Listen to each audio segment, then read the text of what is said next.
What's good? It's your boy JayThat'sMe. AEW All In for August the 27th, 2023 is officially in the books. The show itself was, I'm not going to hold you guys up, it was decent.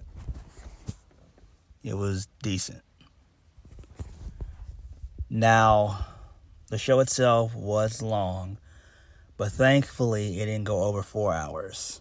But if you watch the pre-show, it was 5 straight hours. 5.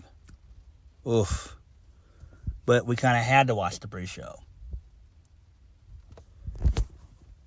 So overall, the show itself was decent.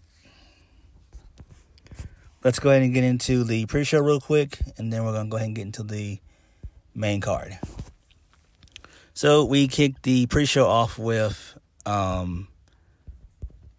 Adam Cole and MJF versus Aussie Open, which is Kyle Fletcher and Mark Davis. Two of the most boring, generic pieces of shit from New Japan. But they're now signed with AEW. So, MJF and Adam Cole, they win via the double clothesline. And I'm just like, what the fuck is Tony Khan doing? That was so stupid. That was a dumb decision that he made. Absolutely stupid.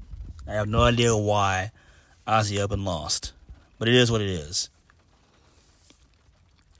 Next, Hook versus Jack Perry for the FTW Championship under FTW rules. So, Jack Perry, he gets put through the limousine. And apparently CM Punk was pissed off about this. He mentioned it on camera, that being Jack Perry. He mouthed something into the camera saying this is real glass. He doesn't give a shit or some shit like that. I wasn't really too much paying attention. But Hook wins via the Red Rum. On to the main show. First match of the night.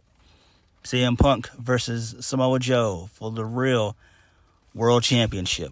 CM Punk wins via the Pepsi plunge for the 1, 2, 3. Okay, makes sense. Punk and Joe did some tributes to, not tributes, but homages to Hulk Hogan, which is kind of cool there. CM Punk got a couple boos. And CM Punk also supported the Crimson Mask in this one. I don't understand why. I think that was dumb. I don't know. And this happened, I think it was about 7 minutes into the match. I'm like, what the hell? Like, what the shit is CM Punk doing? Like, why is he busted open? It doesn't call for it. I get they've been, feuding with each other for close to damn near 20 years, but still, like, it's not important like that. Like, come on, dog. Seriously. We didn't need any blood, especially in the first match. To open the show, no, we didn't need it. So, CM Punk wins. I don't know what CM Punk's next move is for All Out. I don't know. Maybe he'll confront MJF. I don't know. But he has to do something. Because we don't need CM Punk versus Samoa Joe 5. Oh, hell no. Fuck that. Moving on. They might do CM Punk versus Jack Perry for All In. For All Out. You never know. Moving on. Kenny Omega, Kota Ibushi, and Hangman Page, which is the Golden Elite, versus Bullet Club Gold and Tanosuke Takeshita, which is Jay White and Juice Robinson. So this was an okay match, but then again, it's a trios match. It's basically 6-man nonsense. If you've seen one trios match, you've seen them all. They're all the same, basically. Nothing more than spots. It was kind of cool seeing Takeshita hit a Blue Thunder Bomb in the match. That was pretty cool to see that spot right there. That's nice. So towards the end of the match, Omega was going for the big trigger. He was able to hit it on Jay White. He was going to do another V trigger on to Takeshita, but he got rolled up. So this actually makes sense. So this sets up for All Out, Kenny Omega versus Tenosuke Takeshita, which is fine. That should be a banger of a match. Moving on, the Young Bucks versus FTR 3 for the AEW World Tag Team Championships. It was cool seeing FTR have on wristbands of Bray, Brody Lee, and Jay Briscoe. I think that was great. The match itself was a fucking spot fest. False finishes everywhere, from BTE triggers, shatter machines everywhere, a couple of pile drivers everywhere. Towards the end of the match, Cash Wheeler went for a 450, but Matt Jackson moved out of the way.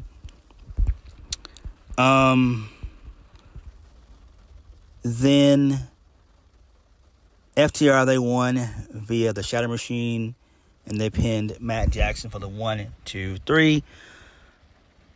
Post-match, Dax Harwood and Cash Wheeler offered handshakes to the Young Bucks. They blew them off, and then they exited the ring. So I'm guessing this feud's not over with yet, I guess. I don't know. It's not really all that important, if we're being honest. But, you know, it is what it is. Who gives a shit?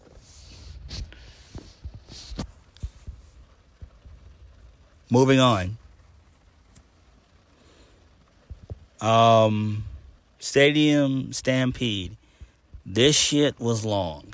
This was absolutely long. This was longer than FTR and the Young Bucks 3. This shit was long. Very long. So Eddie Kingston, Penta, Orange Cassidy, Chuck Taylor, Trent Beretta versus the Blackpool Combat Club, Jon Moxley, Claudio Castagnoli, Willa Yuta, Santana and Ortiz. So it was a bunch of blood, forks everywhere. Moxley got busted open. Just crazy shit happened, man. I'm not gonna go over it all. It's just, if you didn't watch it, just go back and watch it, because it's a spot fest match, man. You know. So in the middle of the match, we heard some music go off, and it was Pentagon coming back. He had on black at first, and then he got taken out, and then he came back with red. He was wearing a red attire, and then he hit a Canadian Destroyer through a table onto, I forgot who took it. I can't remember. It may have been Willa Yuta taking that bump. So, towards the end of the match, Eddie Kingston comes out. He starts beating the shit out of everybody. And then this allows for Orange Cassidy to hit the Orange Punch on Claudio for the 1, 2, 3. And I'm just like, what the fuck? This is so damn stupid. The fact that Claudio had to eat a pin from Orange Cassidy is an absolute travesty. And it boggles my damn mind. It boggles my mind. Like, what the hell's going on? I'm guessing this could set up maybe Claudio and Orange Cassidy for the ROH World Heavyweight Championship. I don't know. It could happen. But, the match itself was just a damn spot fest. We've seen a million and five of these. They're all the same. Anarchy in the Arena, all that jazz. It's all the same. Ugh. Moving on.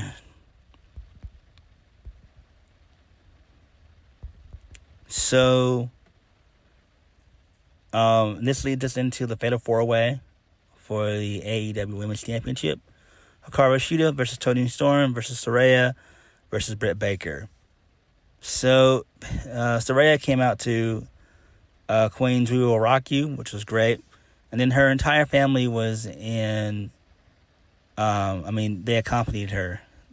So that was cool there. So, like, her mom, her pops, her cousin, her brother, and a couple other people were there as well.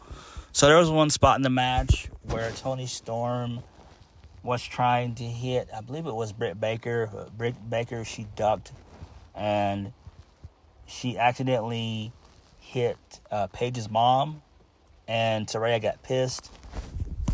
And that's when things broke down. So, Saraiya and Toni Storm, they came to blows really quickly. Ruby Soho came out in the middle of the match, tried to calm everybody down, and it didn't work. So, towards the end of the match, Britt Baker locks in the lockjaw on Shida.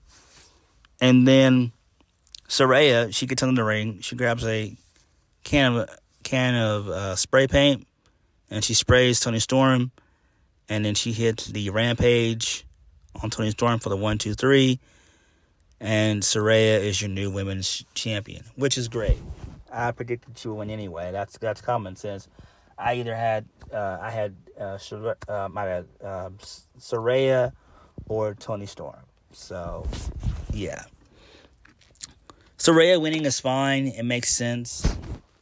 Now, this would have been a perfect time to bring in Mercedes Mone. I forgot to mention that she was at the pre-show. She was thrown at the pre-show, which was kind of weird. I don't know why Tony Khan did that. It would have been better if she just would have came out and confronted Saraiya. That's what I would have done with her versus having her up in the Raptors with the fans.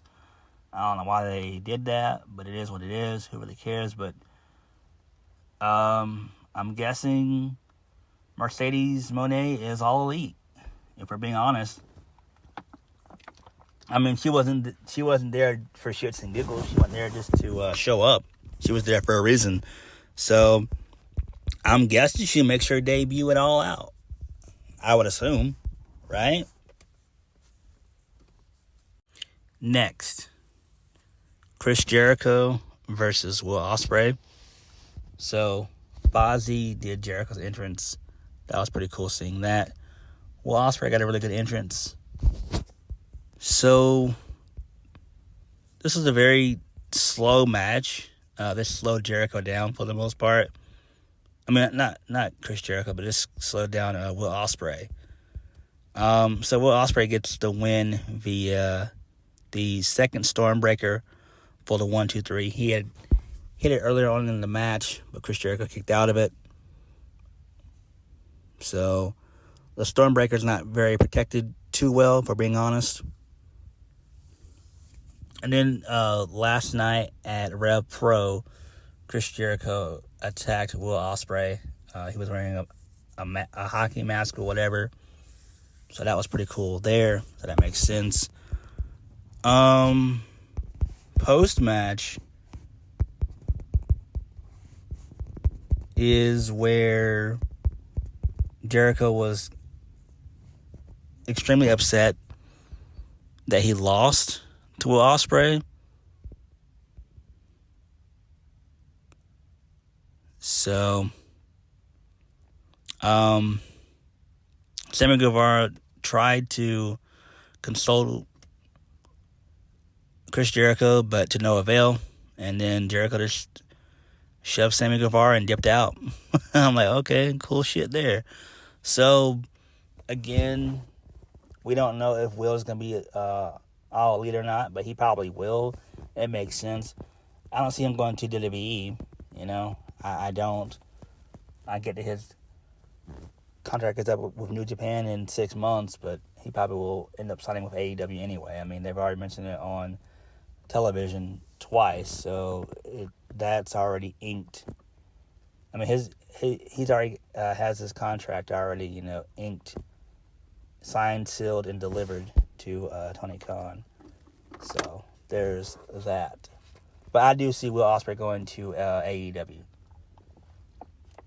No cap. I mean, where else is he going to go? He's not going to Impact, and he's not going to WWE. So there's that. Moving on, the Acclaimed. No, my bad. Nigel McGuinness. So he stood in the ring. He said, "What a moment! What a night!" So Nigel McGuinness announced that the paid attendance is 81,035. And then a graphic listed the number and touted it as a new worldwide record for a pro wrestling event. And I call bullshit. Again, I was paying attention like crazy. And that stadium did not look like it had 81,000 people. If we're being honest, which we all need to be, it was probably more towards, I would say, between 40 and 50K is probably what they had. Because they weren't showing the entire stadium. There were some sections that we just didn't see, that the camera just wasn't showing us. So I don't believe it. I call bullshit on it. Until we actually get actual numbers, which probably take weeks to get, and then I'm just going to say it was probably no more than about 40 to 50K people in there, which is still fine. But I don't believe it was 81,000. I mean, WWE, they skew the numbers all the time. So what makes AEW any different? It doesn't. Come on. All right, moving on. So this leads us into the House of Black, which is Malachi Black, Brody King, and Buddy Matthews with Julia Hart versus the Acclaimed, Badass Billy Gunn, Max Caster, and Anthony Bowens. So this became a no-holds-barred match. I'm like, ugh. We just saw Stadium Stampede like 4 matches ago. Why are we doing this? Like, let's not do this. So, thankfully, the Acclaim, they get the win, which was great. This match wasn't long. It was about 10 minutes, so it wasn't long. So, they win via the mic drop. And then post-match, House of Black, they held on to the tag titles, and then they presented them to Billy Gunn, Max Caster, and Anthony Bowens. So after that, House of Black, they left. Anthony Bowens took the mic and recalled, saying that they were going to take Billy Gunn to the top, and said it's happened. And then Anthony Bowens encouraged the fans to hold the biggest scissors party ever, which they did, and everybody celebrated. And this was great, you know, a really good, happy, feel-good moment. Love it. Absolutely loved it. The main event of the evening, MJF versus Adam Cole for the AEW Championship. So MJF did his devil entrance, which was kind of cool. There were women who were masked. They're on their knees, bowing to him. And then MJF just went past them. So that was pretty cool there. The match itself was decent. So Adam Cole played the heel very early on. This was like within 2 minutes, Adam Cole was the heel. And this was great. I loved it. Towards the end of the match, there was a ref bump. Roderick Strong came out. He tried to get involved. He low-blowed MJF. Adam Cole then hit the Panama Sunrise. It was a long 2 count. Then, towards the end of the match, both guys do a double clothesline, and the ref counted 1, 2, 3. He counted the pin, so it was a draw, and the fans were pissed. And so Adam Cole, he was upset, rightfully so, because I was upset. I was like, nah, we ain't doing no bullshit draw. Fuck that. So Adam Cole got on the mic and asked for 5 more minutes. MJF told him no, and then said, we're going until we got a fucking winner at Wembley. And then after that, there was a ref bump. So MJF brings a chair into the ring. MJF hits the Heat Seeker on Adam Cole for a near fall. Roderick Strong comes down again, and he low-blowed MJF. Adam Cole hit a Panama Sunrise. He hit the boom knee, a.k.a. the last shot. MJF kicked out. And then Roderick Strong slipped the title belt in, and he told Adam Cole that he was his best friend. And then Strong told Adam Cole to do it. Adam Cole removed his t-shirt. He thought about hitting MJF with the AEW World Championship, but he tossed it to ringside instead, and then Roderick Strong dipped out after that. And then Adam Cole mouthed to Roderick Strong to get out of here. And then MJF rolled up Adam Cole for the 1, 2, 3. So, post-match, MJF approached Adam Cole in the corner and told him if he win, that he wins either way because the people still love him. MJF said he got lucky and it could have been either of them. MJF, who continued to hold back the back of his neck, went ringside and grabbed the ROH tag titles. So then MJF brings in the ROH tag titles and told Adam Cole they still have them. Cole then immediately threw the belts onto the floor. MJF said Adam Cole was a piece of shit who never was his friend and only wanted the title. MJF grabbed the title and threw it to Cole and told him to get it over with. Roderick Strong still on the apron and encouraged Adam Cole to do it while MJF stood with his back to Adam Cole and his arms out. And then Adam Cole threw the championship down, and MJF and Adam Cole, they hugged in the middle of the ring, and they celebrated. And then confetti came down, and then the Kingdom, which is Matt Taven and Mike Bennett, they suck. They came out to hold back Roderick Strong, and then Adam Cole and MJF, they celebrated with their title belts. And then there's going to be another All-In. They're going to return to Wembley on August 25th of 2024. So that's fine. Again, the main event itself was fine. I'm loving the drama because they have to make this into their bloodline, their version of the bloodline. This is their bloodline for AEW. So I do like it, but at some point this has to end. I assume it ends at All Out. So I would say probably either in a steel cage, last man standing, ladder match, something of that effect. I don't know, but the storyline can't go on any longer. It has no more legs to it, That's just me.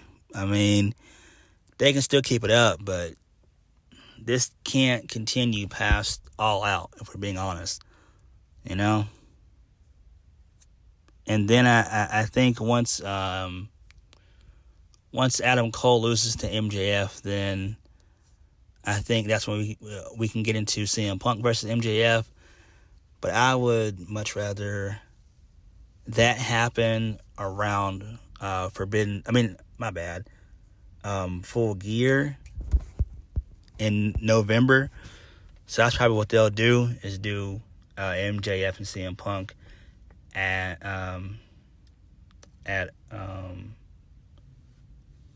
Full Gear, which actually makes the most sense.